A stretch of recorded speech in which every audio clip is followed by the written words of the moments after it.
Well, hey there. So how's it going? Don't feel like studying? I totally know how that feels.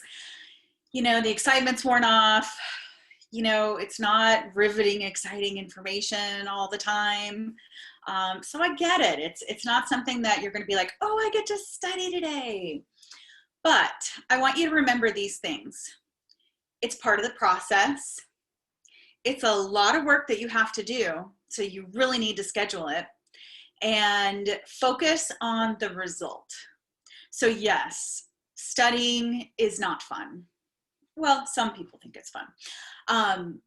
But you want to focus on the result and you want to be a CMP. So what do you have to do to become a CMP? You've got to study and know the material.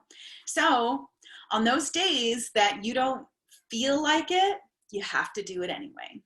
Now, I'm going to give you a couple tips to help make it a little easier. You want to break it down into small, teeny, tiny pieces.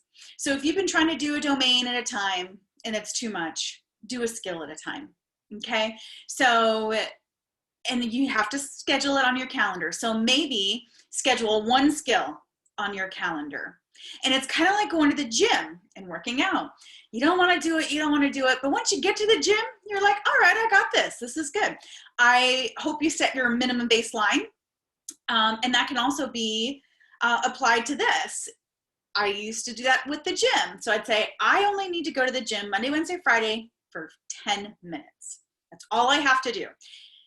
I would go to the gym and then I'd get on the treadmill and I'd hit my 10 minutes and I'd be like, okay, this isn't so bad. I can stay. And I would stay every single time. But I promised myself that I would just go for 10 minutes. So find your minimum baseline for when those days you just don't feel like it. Let's say you planned an hour. If you don't feel like it, be like, you know what? I'm just going to get 10 minutes. Set a timer for 10 minutes. Sit down and do it anyway. And when that 10-minute timer goes off, if you don't feel like doing it, fine, stop. Schedule it, put it on your calendar for the next time. But if that timer goes off and you're like, okay, this isn't so bad, I guess I'll just keep on going. So why does this happen? Why do we procrastinate? Fear. Fear is the number one reason for procrastination, as well as perfectionism. If people think there's a right way and a wrong way. And if they can't get it 100% perfect, they just don't want to do it. Or they allow their thoughts to take over and then put them into confusion. Well, I really don't know, or overwhelmed. Oh, I just have so much going on. I can't possibly spend an hour on this. I just have so much going on.